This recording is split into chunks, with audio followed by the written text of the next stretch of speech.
Welcome to யவா kitchen. வாங்க யவா கிச்சனுக்கு. இன்றைக்கி நம்ம பார்க்க போகிறது 4 வகையான மூலிகைக்காயை வச்சுள்ள அதோட பெனிஃபிட்ஸ், அதோட பயன்கள்லாம் நம்ம பார்க்க போகிறோம். பெனிஃபிட்ஸ்னாலே பயன்கள் தான், அதை நம்ம பார்க்க போகிறோம். 4 வகையான மருத்துவ குணம் மிக்க உள்ள காய். இங்கே பாருங்கள், மணத்தக்காளி காய், 2 எலுமிச்சம்பழம், இன்னொன்று நார்த்தங்காய், 4 நெல்லி. ஃபஸ்ட்டு மணத்தக்காளி காய் பார்க்கலாம். மணத்தக்காளி காயில் ஏகப்படியான அதாவது மெடிசினல் யூசஸ் இருக்குது. என்னென்ன யூசஸ் அப்படின்னு கேட்டிங்கன்னா, இந்த மணத்தக்காளி காய் வயிற்றுப்புண், வாய்ப்புண் எல்லாத்தையும் குணப்படுத்தக்கூடியது. இந்த மணத்தக்காளி காயை நம்ம சாப்பிட்டு வர குழந்தை இல்லாமல் இருக்காங்க இல்லையா, மகப்பேறு, அதாவது குழந்தை சில பேருக்கு நாள்பட்டு தள்ளி போயிருக்கும். அந்தமாரி உள்ளவங்க இந்த மணத்தக்காளி காயை கூட்டாவோ இல்லை குழம்பாவோ வச்சு சாப்பிட, வத்த குழம்பு எப்படி வைப்போமோ அதுமாதிரி சாப்பிட்டு வர நல்ல ஒரு பெனிஃபிட்ஸ் கிடைக்கும். இந்த மணத்தக்காளிக்காய் வேறு எதுக்கு யூஸ் ஆகுதுன்னா, அல்சரை குணப்படுத்துது. மணத்தக்காளி கீரையில் என்ன பயன்கள் இருக்குதோ மணத்தக்காளி காயில் இருக்குதுங்க ஃப்ரெண்ட்ஸ். இந்த மணத்தக்காளி காயில் இப்போ நம்ம இந்த மணத்தக்காளி காயை பச்சையாக சாப்பிட்டு வரலாம். அதில் ஒரு ப்ரௌனிஷாக ஒரு பழம் இருக்குது இல்லைங்களா, இதை அல்சருக்கு நல்ல மருந்தாக இருக்குது. அப்படியே கழுவிட்டு அப்படியே சாப்பிட்லாம். ஏகப்பட்ட சத்துக்கள் இருக்குது. ரத்த சோகம் உள்ளவங்க சாப்பிட்டிங்கன்னா ஹெச்பி இன்க்ரீஸ் ஆகும். வேறு எதுவும் யூஸ் இல்லை அப்படின்னா செரிமானத்துக்கு மிக முக்கிய பங்கு வகிக்குது ஃப்ரெண்ட்ஸ். இதை நீங்கள் சாப்பிட்டு வந்தீங்கன்னா உங்களுக்கு சுகர் கண்ட்ரோல் ஆகும். ஏன்னா இதில் இருக்கிற அந்த இது இருக்கு இல்லையா, அந்த கசப்பு இன்சுலின் சுரப்பாக அதிகரிக்கும். ஓகே ஃப்ரெண்ட்ஸ், இப்போ மணத்தக்காளி காய் பார்த்துட்டோம். அடுத்தது லெமனை பற்றி எங்களுக்கு தெரியாதா, நீங்கள் என்ன சொல்ல போகிறீங்கன்னு கேட்டிங்கன்னா, விட்டமின் சி இருக்குது. எல்லாருக்கும் தெரியும் விட்டமின் சி இருக்குது. லெமனில் நோய் எதிர்ப்பு சக்தி அதிகமாக இருக்குது. அடுத்தது ஆன்டிபயோட்டிக் அதிகமாக இருக்குது. இந்த லெமன் சளி பிடிச்சா கூட நம்ம இதை வெந்நீரில் குடிக்கலாம். அதனால நமக்கு நுரையீரல் பலப்படும். இப்போ இந்த லெமனை நம்ம சாப்பிட்டு வந்தோன்னா நம்ம இருதயம் ஸ்ட்ராங்காக இருக்கும்.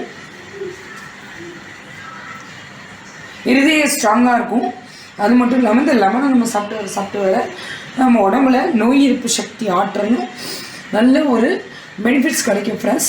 இந்த லெமனை நம்ம பிபி இப்போ ஹை ஆகிட்டு அப்படின்னா நம்ம இந்த லெமனை ஒரு வெந்நீரில் புழிஞ்சி அதில் நம்ம பூண்டு தட்டி போட்டு அதை சாப்பிட்டு வந்தாலே நமக்கு பிபி எரேஸ் ஆகிறத நீங்கள் அறிவியல் பூர்வமாக இல்லை, நேரடியாகவே உணர முடியும். இந்த லெமனை நம்ம வேறு எதுக்கும் யூஸ் பண்ண முடியாதுங்களா அப்படின்னா, இந்தமாரி இந்த கோடை வெப்பத்தை தணிக்க இந்த லெமன் குளிர்ச்சியான பொருள் இல்லையா, அதை சாப்பிட்லாம். பைத்தியம் பிடிக்கிற மாரி இருக்குது, டிப்ரெஷனாக இருக்குது அப்படிங்கிறவங்க இந்த லெமன் நீங்கள் ஜூஸாகவோ இல்லை நீங்கள் சாதமாகவோ இந்த லெமனை நம்ம ஊறுகாய் போடலாம். ஊறுகாய் போட்டு இந்தமாதிரி வெயில் நேரத்தில் நம்ம ஒரு தயிர் சாதத்தை தொட்டு சாப்பிட்டா கூட அது நம்ம ஊறுகாய் நம்ம வாழ்க்கையும் நல்லாயிருக்கும், நம்ம உடம்புக்கும் நல்லா இருக்கும். அதுமாரி இல்லை, கர்ப்பிணி பெண்கள், அதாவது கன்சீவாக இருக்கிறவங்களுக்கு எதுவுமே சாப்பிட பிடிக்காது. அப்போ என்ன செய்யலாம், இந்த லெமனை நம்ம லெமன் சாதம் சாப்பிட்டா அவங்களுக்கு வாய்க்கு நல்லாயிருக்கும், உடம்புக்கும் நல்லாயிருக்கும். அதை விட இந்த லெமன் வாமிட்டை கண்ட்ரோல் பண்ணும். மிக முக்கியமாக வாமிட், அதாவது ஒரு ட்ராவல் பண்ணக்குள்ளே நம்மளால் முடியாது, உடம்பெல்லாம் ரொம்ப டயர்டாக இருக்கும், முடியாது. அந்தமாதிரி நேரத்தில் இந்த லெமனை நம்ம சாப்பிட்டு வந்தோம்னா கண்டிப்பாக வாமிட்டை கண்ட்ரோல் பண்ணும் ஃப்ரெண்ட்ஸ். ஓகே, நம்ம அடுத்தது பார்க்கலாம்.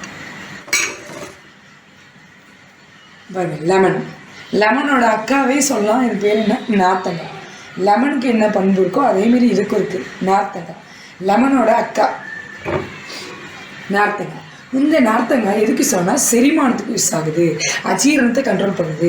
இந்த நார்த்தங்காவை நம்ம சாப்பிட்டு நல்லா பசியே எடுக்கலை, எனக்கு பித்தமாக இருக்குது, எனக்கு மயக்கமாக இருக்குது, எனக்கு வாந்தி வருது இப்படின்னு நீங்கள் சொல்கிறீங்கன்னா அதை சாப்பிடுங்க ஃபஸ்ட்டு. நல்ல பசி எடுக்கும். அது மட்டும் இல்லாமல் இந்த நார்த்தங்காய் நல்லா சருமம் பளபளப்பாகவும் மினுமினுப்பாகவும் இருக்க. நம்ம சாப்பிட்டு வர நம்ம சாப்பிட்டு வரதே அகத்தின் அழகு முகத்தில் தெரியும். அகம்னா என்ன, நம்மளோட இருதயம், உள்ளம், மனம் இப்படி சொல்லலாம் இல்லையா.